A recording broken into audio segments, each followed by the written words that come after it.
Jadi Bu Siska itu tuh nggak bertanya tentang kemampuan ataupun pengalaman kerjanya Nining, tapi dia ini malah menanyakan hal-hal yang sifatnya privasi, macam Mbak Nining wetonnya apa, sionya apa. Hai, wassalamualaikum warahmatullahi wabarakatuh. Terima kasih sudah klik video ini. Di malam ini aku datang lagi menemani kalian dengan membawakan satu kisah horor Wak spesial profesi Wak.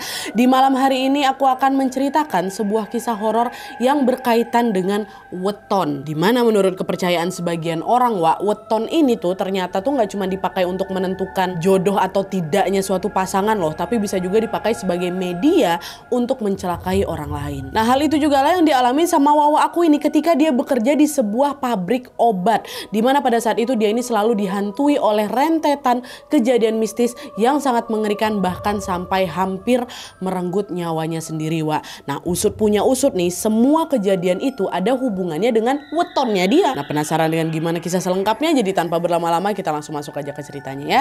Check it out.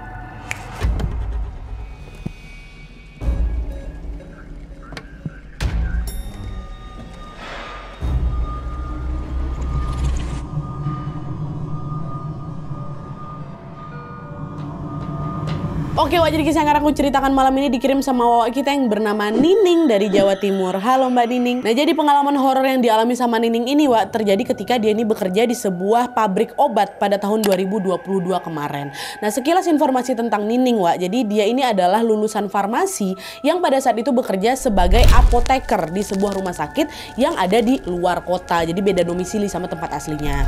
Nah, setelah beberapa tahun kerja merantau itu, orang tuanya si Nining ini minta si Nining buat balik kampung aja dan cari pekerjaannya di kampung baru itu. Pekerjaan barunya di kampung itu supaya nggak jauh dari rumahnya. Nah, mendengar permintaan itu, Nining pun menurut dan dia segera langsung resign dari pekerjaan lamanya.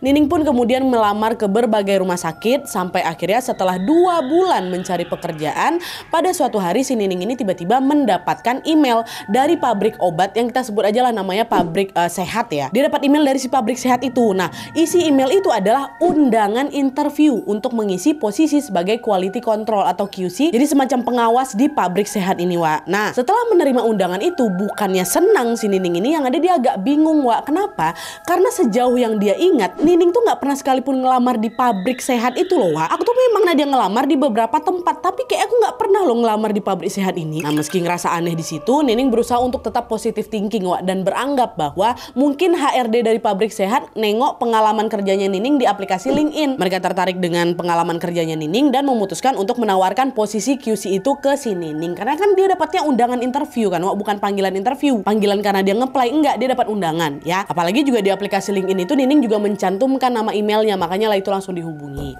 Nah, setelah berpikir seperti itu, barulah Nining ini tertarik dan berencana untuk datang ke interview sesuai dengan waktu yang sudah dijadwalkan. Ya udahlah, pergi aja lah, aku juga udah lama nganggur nih. Pabrik sehat itu mantap loh Wak, maksudnya perusahaan yang besar lah gitu. Akhirnya sebelum hari H atau hari wawancara itu tiba, Nining sibuk untuk latihan wawancara gitu loh Wak, dan belajar supaya Denny dapat menjalani interviewnya dengan baik. Singkat cerita, hari yang ditunggu-tunggu itu pun tiba, hari interview nih. Pagi itu Nining berangkat ke pabrik sehat untuk interview dengan kepala HRD-nya langsung, namanya Bu Siska. Nah, pada saat interview itu berlangsung Wak, Ibu Siska ini mengajukan beberapa pertanyaan yang bisa dibilang agak aneh. Jadi Bu Siska itu tuh nggak bertanya tentang kemampuan ataupun pengalaman kerjanya Nining, tapi dia ini malah menanyakan hal-hal yang sifatnya privasi, macam Mbak Nining wetonnya apa, sionya apa. Itu yang dia tanya sama aku. Nah, dia denger itu kaget lah si Nining kan. Sekelas pabrik besar macam pabrik sehat kok pertanyaannya kayak gini. Dan selain ngerasa aneh, Nining sendiri juga nggak tahu weton aku apa, sio aku apa, nggak tahu dia. Tapi gara-gara dia gengsi bilang nggak tahu Wak, Nining ini pun memilih untuk menjawab asal-asalan. Dia bilang, oh weton saya Kamis Kliwon Bu, sio saya sio kambing katanya. Ini asal jawab nih. Dan setelah mendengar jawabannya si Nining, entah kenapa ekspresi wajah Bu Siska tuh berubah sumringah. Nah, dia langsung makin bersemangat lagi. Ceria kali lah dia. Dan balik lagi dia menanyai Nining dengan sederet pertanyaan aneh lainnya dengan ekspresi yang antusias. Dia bilang, kamu indigo atau enggak? Ada keturunan orang pintar enggak? Dan parahnya lagi nih, Natia mohon maaf nih, Nining juga ditanya kayak gini, kamu masih perawan atau enggak? Gitu. Nah, ditanyain kayak gitu tuh ya aku risih lah karena dia. Tapi ya gara aku nggak bisa ngelak, ya udah Nining pun terpaksa menjawab ala kadarnya aja. Dia cuma jawab, iya, enggak, Ya enggak, kayak gitu aja. Dan setelah menanyai berbagai pertanyaan aneh itu, Wak, Bu Siska langsung mengumumkan pada saat itu juga kalau Nining ini lolos seleksi dan sudah boleh masuk kerja mulai minggu depan. Langsung diterima aku. Nah, itu padahal pertanyaannya. Apa yang kupelajari tadi malam tentang pabrik sehat ini tak ada ditanyain, itu yang ditanyain, diterima pula aku. Tapi lagi-lagi ya udahlah, yang penting aku dapat kerjaan nih gitu kan. Dan selain itu, Wak, Bu Siska ini juga bilang kalau sebelum menjadi pegawai tetap atau karyawan tetap, Nining ini wajib menjalani probation atau masa percobaan selama kurang lebih 3 bulan. Nah, mendengar kabar itu, Nining pun segera langsung balik ke rumah. Dia kabari lah itu semua keluarganya, aku diterima di pabrik es. Di situ orang tuanya bangga kali sama aku. Nah, dia, masuk pabrik sehat, hebat kok nak. Mereka sama-sama nggak sabar lah gitu, menunggu hari dimana Nining masuk kerja kan. Nah, selang 1 minggu kemudian, Nining pun akhirnya pertama kali bekerja di pabrik sehat, Wak. Di hari pertamanya, Nining ini berhasil menyelesaikan pekerjaannya dengan sangat lancar dan juga baik tanpa ada kesulitan apapun. Dan seiring berjalannya waktu, Wak, Nining ini makin betah tuh kerja di pabrik sehat karena teman-temannya juga baik. Nah, dia ramah-ramah semua, mau ngajarin aku lah yang anak baru ini gitu kan. Dan selang 3 bulan kemudian, Nining pun akhirnya dinyatakan lolos masa percobaan. Dia pun langsung tuh diangkat menjadi karyawan tetap dan diberi gaji yang jumlahnya lumayan besar katanya. Semua pencapaian itu, Wak, membuat si Nining ini merasa beruntung dan juga sangat bahagia. Tapi sayangnya kebahagiaan itu tidak bertahan lama karena di hari pertama kerja setelah dia menjadi pegawai tetap ya, Nining ini mulai dihantui oleh sederet kejadian mistis yang sama sekali nggak pernah terbayangkan di benaknya sebelumnya, Wak. Ini udah mulai nih waktu dia udah jadi karyawan tetap. Nah, jadi Wak, ceritanya hari itu Nining masuk kerja lah itu kan seperti biasa, udah jadi karyawan tetap aku nih Nadia. Nah, pekerjaan hari itu berjalan lancar sampai tiba waktu pulang.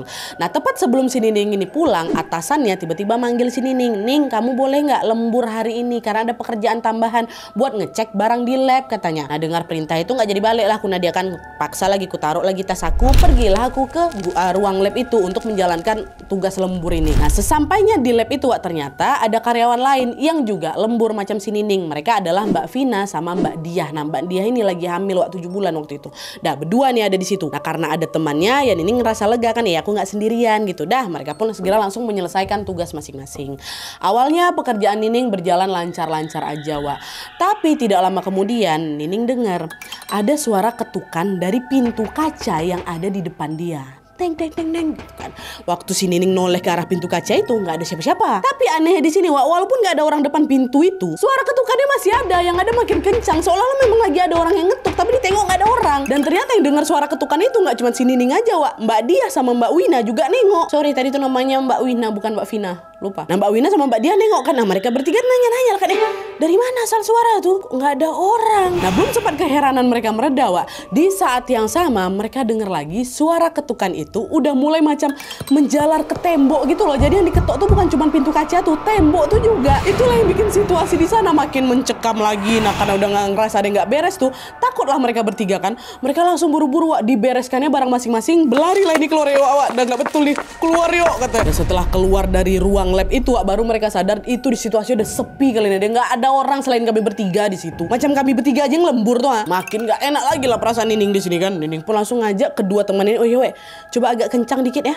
jalannya. Kita keluar dari gudang ini, perasaan aku udah nggak enak," kata si Nining kan. "Oh iya, Wak, feeling aku juga nggak enak," kata ke si Mbak Wina. Udah lah tuh mereka segera langsung keluar dari gedung itu sambil berlari-larian kecil, Wak. Gegara kan nggak bisa lari kencang, Mbak dia kan lagi hamil. Tapi pas baru sampai lorong, Wak, mereka dikejutkan dengan suara speaker pabrik yang tiba-tiba nyala terus mutar lagu Cina, Wak. Lagu Cina diikuti dengan suara wanita tertawa ngejek kayak gitu. Dan seramnya lagi setelah didengarkan baik-baik, makin lama suara itu terdengar makin ramai gitu loh, Wak. Soalnya ada banyak kali wanita yang ikutan ketawa bersamaan, sama juga masih ada lagu Cina tuh. Apa nggak makin takut mereka? Langsung lah semua lari terbirit-birit. Mbak Diah lagi hamil tuh berlari juga, Wak. Cepat-cepat mereka keluar dari gedung itu kan. Nah, setelah keluar mereka lanjut lah ini berlari berpencar ke arah parkiran buat ngambil motor masing-masing. Tapi sebelum Nining berhasil memasukkan kunci motornya, Mbak Diah yang kebetulan parkir di dekat dia, Wak, tiba-tiba teriak sambil nunjuk ke salah satu sudut.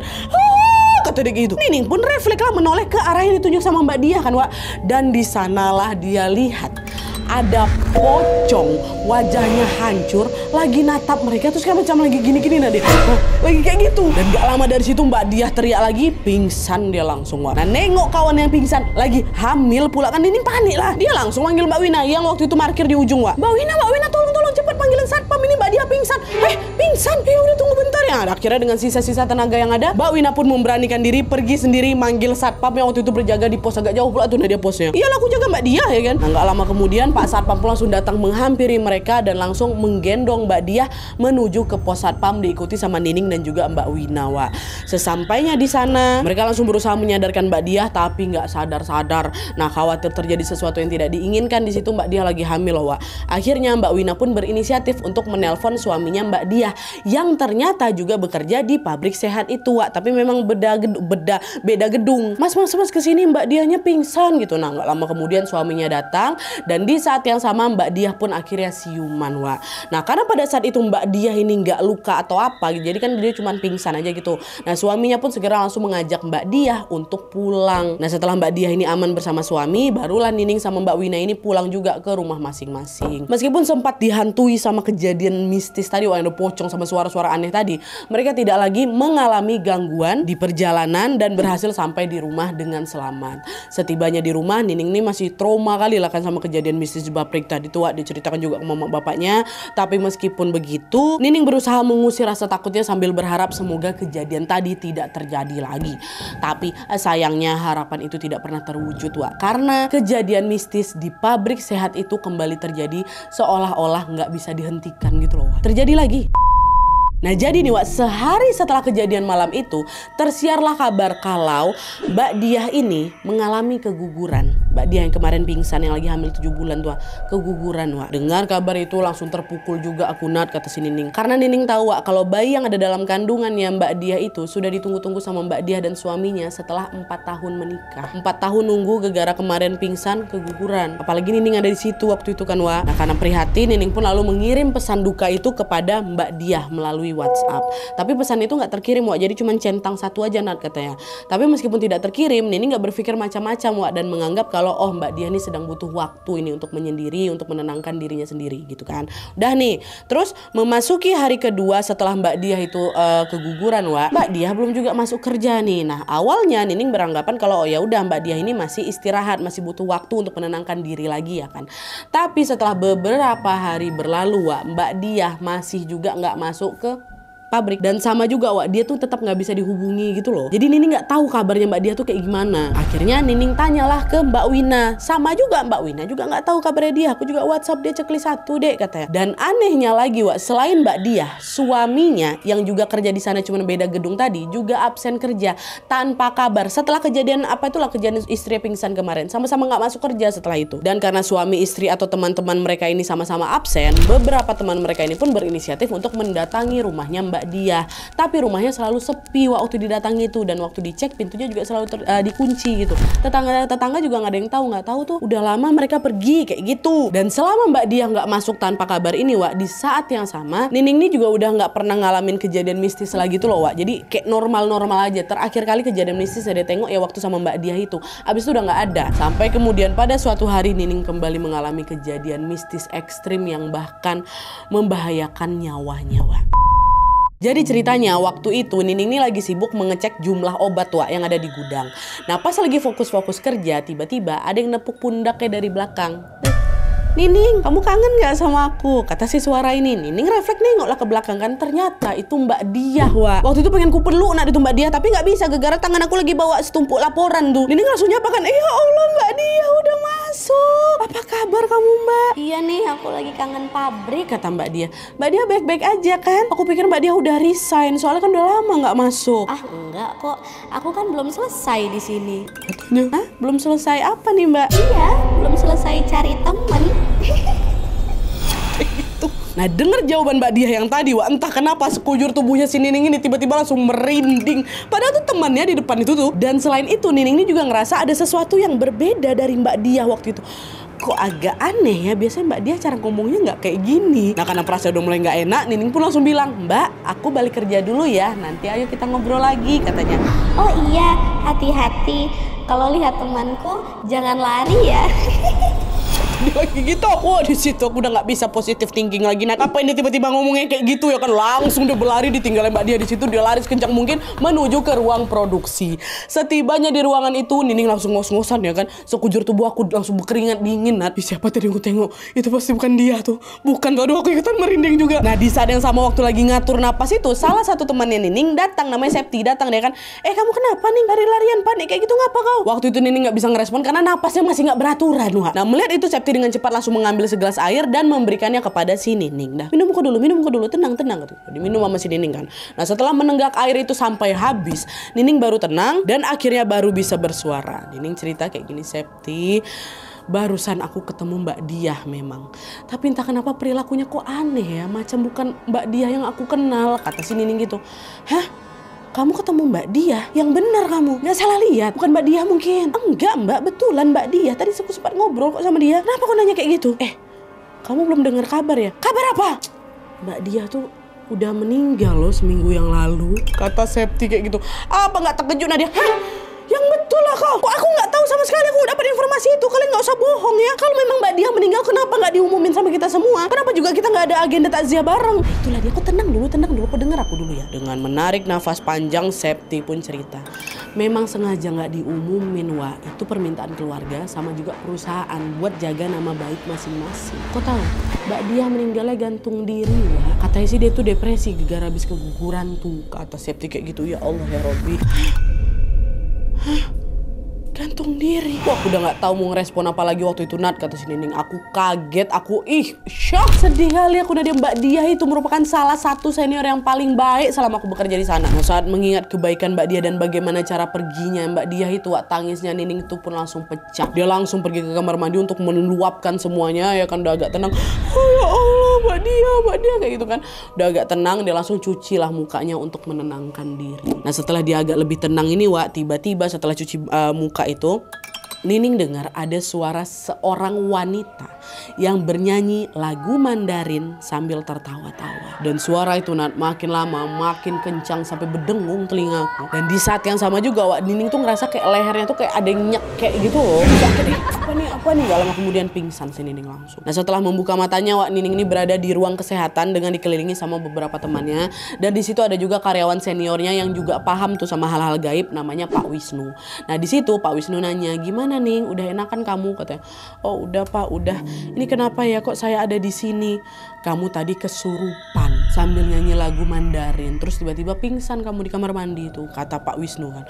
Belum sempat si Nining ngerespon apa-apa, Pak Wisnu ngomong lagi, kamu pernah ngalamin hal aneh selama kerja di sini, Ning? Kalau ada cerita sama Bapak, kata si Pak Wisnu tiba-tiba kayak gitu. Nining terdiam bentar sambil kembali lagi mengingat semua kejadian aneh yang pernah dia alami kan. Nah, setelah dia ingat, gak lama dia ceritakan lah itu semua kejadian aneh yang di pabrik set itu ke Pak Wisnu. Semuanya yang aneh, Wak. Mulai dari sesi interview dia sama Bu Siska sampai ke kejadian Nining dihantui sama sosok yang menyerupai Mbak Diah tadi, sampai yang tadi dia dengar ada suara-suara Mandarin. Terus semua pokoknya diceritakan. Nah, setelah menceritakan semuanya, Pak Wisnu bilang lagi, oh ya sudah, nanti sore kalau kamu sudah pulang, saya ikut ke rumah kamu ya.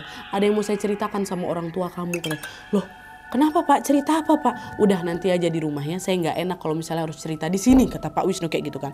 Nining nggak sabar itu nunggu waktu pulang kan. Aduh, aku nggak sabar aku mau ngomongin sama Pak Wisnu ini kan. Akhirnya setelah waktu menunjukkan jam 5 sore, dia pun segera kembali ke rumah. Pulang nih udah selesai kerjaannya kan. Dia balik ke rumah bersama dengan Pak Wisnu. Setibanya di rumah Pak Wisnu langsung disambut baik dengan orang tuanya Nining sama bapak dan ibunya.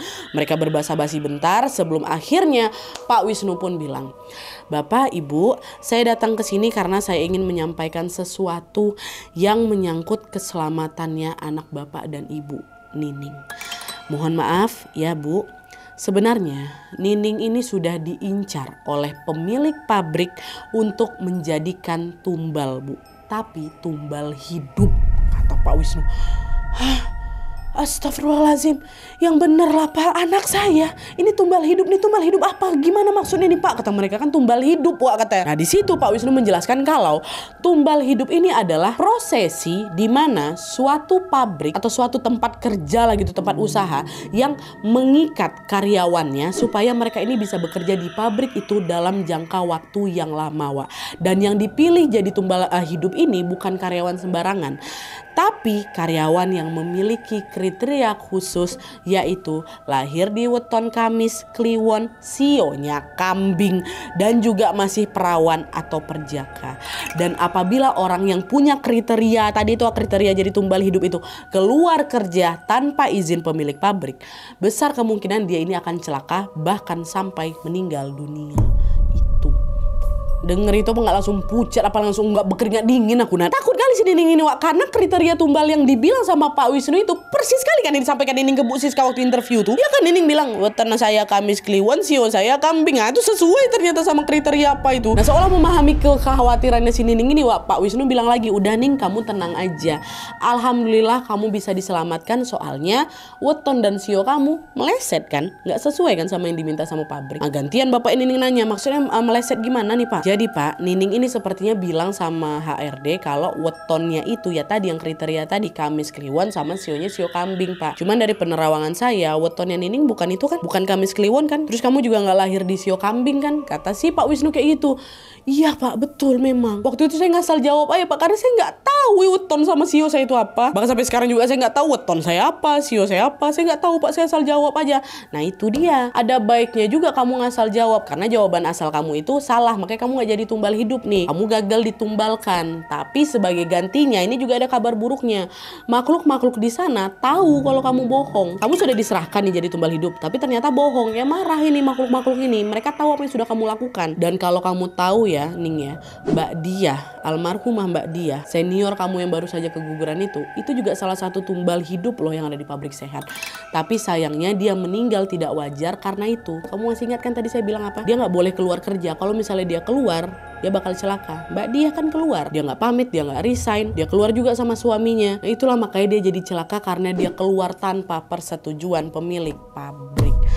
Astagfirullah, merinding aku kasian. Dengar penjelasannya Pak Wisnu, nggak cuma Nining aja yang kaget, orang tuanya juga lah. Nah karena khawatir dengan keselamatannya Nining, bapaknya Nining ini pun segera langsung meminta Nining untuk keluar dari pabrik sehat itu. Dari sana aja lah kamu, dari sana secepatnya nak, bapak nggak mau, bapak khawatir kamu kenapa-napa. Akhirnya tanpa menunggu waktu yang lama, keesokan harinya langsung aku langsung ajukan resign dia sesuai dengan permintaan bapak aku. Dan karena Nining ini bukan tumbal yang mereka cari, yalah sio sama wetonnya kan bukan yang sesuai kriteria kan. Akhirnya di situ ya udah Bu Siska, HRD tadi, kepala HRD tadi mengizinkan Nining keluar atau berhenti tanpa ada drama apapun, langsung di ACC aku. Macam ya udahlah terserah lah, kok keluar dari sini juga kami nggak rugi kok, kayak gitulah. Dan beberapa bulan setelah berhenti bekerja, Nining ini mendapatkan kabar kalau pabrik sehat ini terlibat skandal terkait penyediaan obat katanya. Dan dari informasi terakhir yang didapat sama si Nining, pabrik itu macam udah hampir bangkrut gitu loh, dan hampir semua pemimpinnya termasuk pemilik pabrik dan juga si Bu Siska HRD itu katanya ditangkap polisi gegara terlibat sama skandal penyalahgunaan obat lah gitu. Setelah dengar kabar itu sebenarnya Nining tuh ngerasa kasihan juga tapi di sisi lain dia juga menganggap bahwa semua itu adalah karma atas apa yang sudah dilakukan mereka kepada para karyawannya. Cuman ya udah Nadia, wallahu alam bisawab, kata Nining.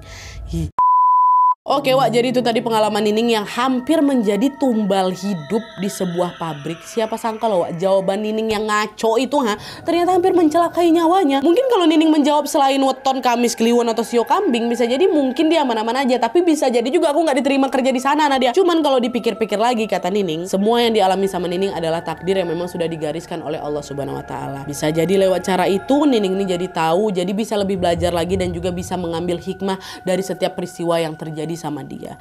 Dan juga sebelum menutup video ini mari kita doakan sama-sama semoga almarhumah Mbak Diah mohon maaf, tenang di sisi Allah Subhanahu Wa Taala, dan semoga Nining selalu sehat dimanapun dan kapanpun dia berada, amin ya rabbal alamin. Oke jadi sekian dulu videonya, terima kasih banyak yang sudah menonton. Kalau kalian suka video ini, klik like-nya, jangan lupa komen di bawah dan saran-saran untuk video selanjutnya. Jangan lupa nyalain notifikasinya supaya kalian tahu kalau aku upload video baru. And as always, jangan lupa untuk klik tombol subscribe supaya kalian sama-sama tahu informasi menarik dan menegangkan dari channel aku. See you next video, bye.